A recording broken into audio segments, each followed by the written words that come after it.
Esse foi o discurso, então, de Boris Johnson. Agora eu vou conversar com um especialista em gerenciamento de risco, Gerardo Portela.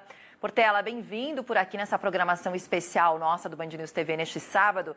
E eu quero começar perguntando para você justamente o que foi o fim do meu papo aqui com o Carlos Poggio. A respeito das diferenças que a gente tem hoje, ele estava falando hoje em dia a gente tem internet para chegar e quantos atos terroristas acabaram que não aconteceram justamente por conta disso. Mas eu me lembro ali na época Obama, um pouquinho de invasão de privacidade, até de dados da nossa ex-presidente Dilma Rousseff, que foram muito questionados aí pela sociedade. Qual é o limite de você tentar proteger a sua sociedade para não ter mais atos terroristas, o limite ali de invadir a privacidade de alguém? Boa tarde para você, bem-vindo. Boa tarde, Paula, todos aqueles que nos acompanham pela Band News TV. Realmente você abordou aí um ponto crucial.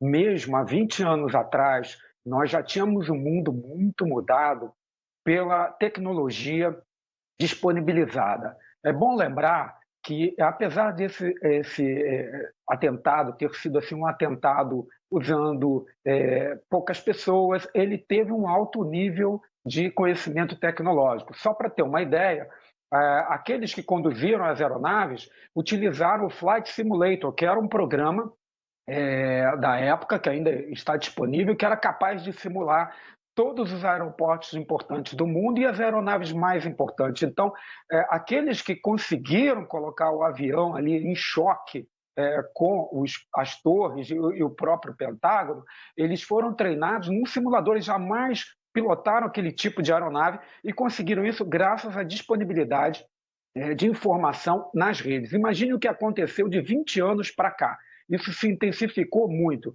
E hoje, a estratégia de resposta a um evento de terrorismo no World Trade Center, na verdade, ele passa muito mais por essa questão do que pela estrutura do prédio, porque o conceito de construção do One World Trade Center, que é a nova torre, ele não foge demais do conceito básico das duas torres gêmeas. Claro, eles robusteceram o prédio, mas o conceito é o mesmo. É um núcleo forte, centrado, e você começa a abrir vigas alcançando uma estrutura periférica, que no caso do prédio antigo, ela era um conjunto imenso. Quando a gente olha para o prédio, a gente vê aquele monte, uma quantidade enorme de frisos. Cada friso daquele é um pilarete, na verdade. E aí, quando a aeronave se chocou, houve um dano nessa rede periférica e acabou escalonando. A gente pode explicar isso com detalhes, como também a questão do incêndio causou o colapso. Hoje, o One World Trade Center, que é o novo prédio, ele também é um núcleo e também com uma estrutura periférica, um pouco mais robusta, mas ainda é um alvo exposto, e a única forma de impedir a destruição desse alvo através de um ataque aéreo é evitar que aviões decolem com esse objetivo, ou então oferecer resposta no caso de aviões militares tentarem invadir o espaço aéreo norte-americano. E isso passa, sim, por monitorar redes sociais e todo o trânsito de informações que podem levar ao planejamento de um evento catastrófico como esse. Então, hoje, nesse novo complexo, né, que são, na verdade, 7 prédios, muita gente lembra só das torres, mas foram 7 prédios destruídos, eram 2 prédios e mais 2 logo de cara, no 11 de setembro de 2001, e os outros prédios acabaram sendo demolidos dado o grau de destruição. E recuperaram mais 7 prédios. Na mesma área, nós poderíamos ter construído, ao invés de uma torre de 94 prédios, 2 de 47 prédios, 47 andares, né? Uma torre de 94 andares, poderiam ser 2, né, de 47 andares. Por que não fizeram? Isso é um traço da nossa cultura, da cultura universal, na verdade, da arquitetura universal, que sempre buscou construir grandes prédios como uma expressão de poder, de capacitação. Então, ao ostentar esse alvo, nós não temos como dizer que ele não possa receber novamente um ataque. A única forma de evitar esse ataque é monitorar as redes sociais, o acesso às informações técnicas e, principalmente, aos meios, como, por exemplo, as aeronaves, para que alguém possa planejar e fazer um ataque como esse. Então, Paula, você está certíssima. Nós vivemos num novo mundo onde a tecnologia flui e as informações boas e ruins também podem ser veiculadas de uma forma, às vezes, cruel e injusta. Agora, Portela, você até mencionou, a gente acaba lembrando mais das Torres Gêmeas, porque além delas serem um marco, né, Nova York, a gente achava inatingível, 115 metros de altura, né, milhares de pessoas trabalhando lá dentro. Eu queria que você explicasse, você falou, né, eles estavam muito bem informados de como isso ia acontecer. Tinha algum local certo em que esse avião tinha que atingir a torre? Tudo foi muito calculado? Depois de atingir, o que aconteceu? O que provocou a queda dessa torre? No momento em que atingiu a segunda torre, eu queria entender se foi tudo muito calculado, se eles fizeram calculado, se eles tentaram entender e o que culminou para realmente a gente ter essa queda. Eu acho que aconteceu cerca de 2 horas, né, depois da total queda do primeiro ataque, um pouquinho antes, um pouquinho depois, não lembro. Explica para a gente como que funcionou, para a gente tentar entender como é que isso acontece, né? Atingiu lá em cima, começa o fogo, por que caiu, se tinha um lugar certo para ser atingida a torre? Perfeito, Paula. Sim, as investigações não conseguem alcançar plenamente o que aconteceu ali naquela célula terrorista. Obviamente, são informações que são sonegadas, escondidas ao máximo.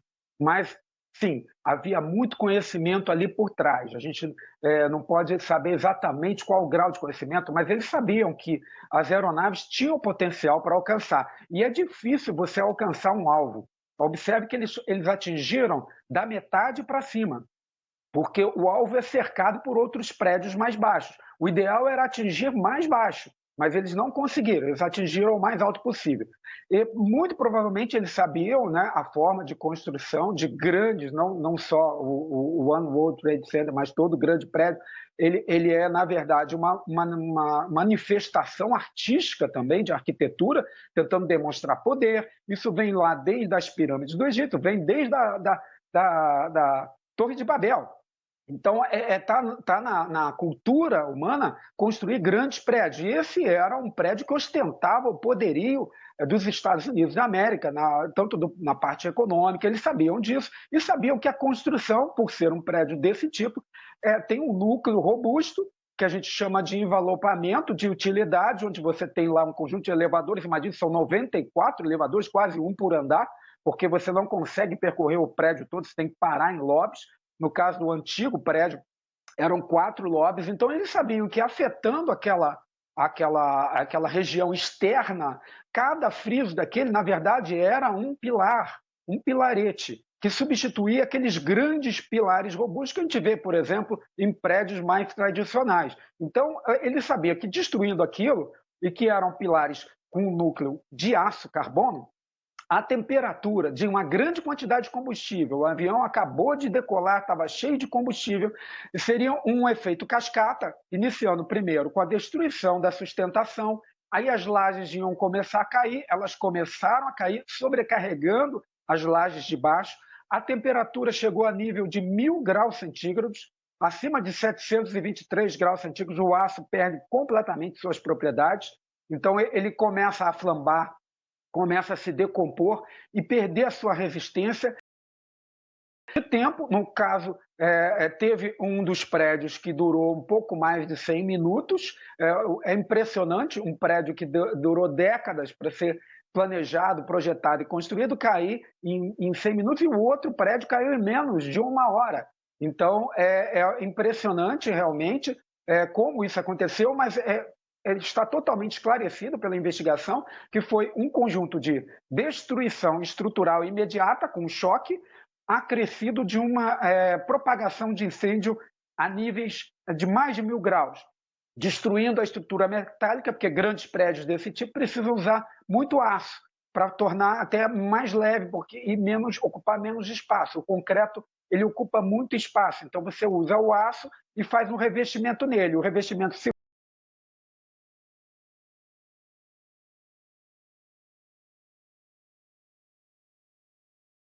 o núcleo. Agora, você foi falando, eu fui realmente me lembrando das cenas horrorosas, né, de pessoas se atirando do prédio, né, de alguma forma tentando morrer de uma forma diferente.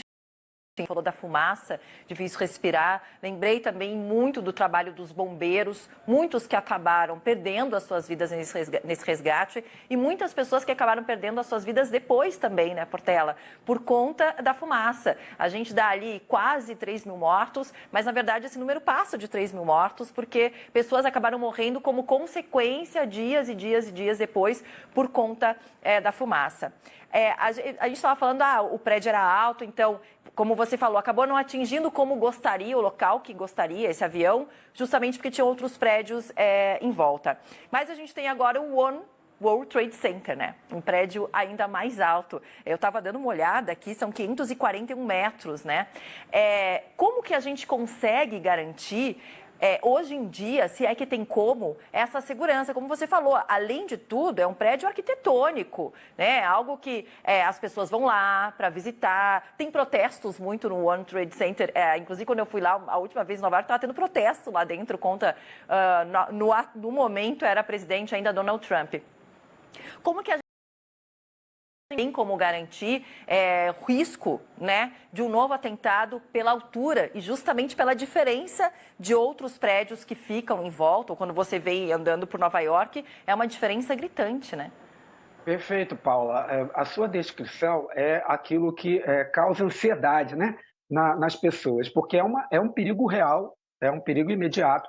A engenharia é desafiada a mitigar esse risco, mas há limites. Então, por exemplo, uma melhoria que foi feita no One World Trade Center, que é o novo prédio, além dos dois conjuntos de escada que já existiam na torre anterior, eles acrescentaram uma torre extra só para a resposta, só para brigada de incêndio, o departamento de incêndio e para operações de resgate no caso de uma emergência. Então, isso já foi uma melhoria. É bom lembrar que, apesar do prédio ser mais alto, ele tem menos andares. Ele tem um pouquinho menos de andares, se não me engano são 94 andares, enquanto que as torres gêmeas tinham 110 andares. É interessante notar que eles aumentaram a base lá na fundação, robusteceram bastante para que ele não chegue a cair totalmente, em caso, infelizmente, ocorra alguma coisa desse tipo, e ele passa a ter 6 andares subterrâneos. É muita coisa, né? Temos no Brasil alguns prédios com 6 andares subterrâneos, mas é um desafio e é um problema. Agora, não há como negar que continua lá, tanto pela necessidade cultural de ostentar aquela torre, um alvo a ser atingido. É um desafio de ambas as partes. O desafio daqueles que querem destruir com o terrorismo e com a falta de visão de mundo, né? As culturas que abrigam esse tipo de interpretação de resolução de problemas, bem como a própria cultura dos norte-americanos de tentar enfrentar isso e manter de pé esse prédio. Porém, a maior defesa é evitar que esses aviões decolem com esse objetivo ou outros meios sejam gerados. A questão de bombas, como eu disse, a parte mais baixa do prédio é extremamente robusta, do novo prédio. A do anterior já era por necessidade para suportar o peso, mas agora é algo assim muito superdimensionado. Mas isso não impede que na parte mais alta, que não tem como fazer essa robustez toda, senão o prédio fica inviável, ele ser atingido, sim. Então, é importante o trabalho. Hoje, o World Trade Center é considerado um dos prédios mais seguros do mundo, One World, mas considerando a parte de security. Em inglês, tem uma diferença entre security e safety. Security é a parte de segurança patrimonial. Então, por exemplo, hoje temos câmeras lá capazes de interpretar o comportamento humano, é uma questão de fatores humanos. Então, se alguém entrar com um pacote, a câmera passa a segui-lo. E se ele deixar o pacote em algum local, um alarme é gerado. É um algoritmo de inteligência artificial que consegue, inclusive, até em algumas circunstâncias, se tiver aproximação suficiente, fazer uma leitura da íris do olho de alguém. Então, esses recursos estão lá, mas não são invulneráveis. A minha sugestão como especialista, e algumas construções depois disso, inclusive no Brasil, no Rio de Janeiro, torres acima de 47 andares, elas deveriam ser divididas em duas. E aí nós estaríamos seguros. Mas como fica a questão, né, cultural, a questão da arquitetura, né? O arquiteto que projetou as primeiras torres, ele era de origem japonesa, mas ele era nascido nos Estados Unidos, ele tinha medo de altura. Então ele construiu esses pilaretes todos para dar uma sensação de grade para quem estava dentro. Então há uma série de questões culturais. Hoje você constrói de outra forma, mas a arquitetura é arte também. Então, aquela civilização precisa ostentar, de alguma forma, a capacidade de manter um prédio como esse alto. Mas a minha recomendação, como especialista, era dividi-lo em 2 torres. Agora eu vou dizer, Portela, que vai muito além da arquitetura também. Acho que vai pela ostentação e por uma resposta, né? Vocês derrubaram o de 100 e poucos metros, eu vou construir o mais alto agora, quero ver. Gerardo Portela, muito obrigada, viu, por ter participado aqui com a gente, gerenciamento de risco, e nos explicando também um pouquinho da construção, do que aconteceu nesse dia tão marcante, né, que a gente está hoje com essa programação ao vivo justamente para falar das homenagens e tentando entender ainda que mundo é esse 20 anos depois do 11 de setembro. Obrigada, Verdade, viu, Portela? Paulo.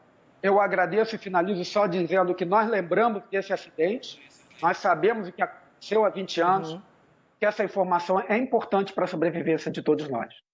Exatamente. Obrigada, viu, Portela? E quantas coisas mudaram desde então e a gente segue aprendendo, né? Um bom restinho de sábado para você e até mais. Obrigado.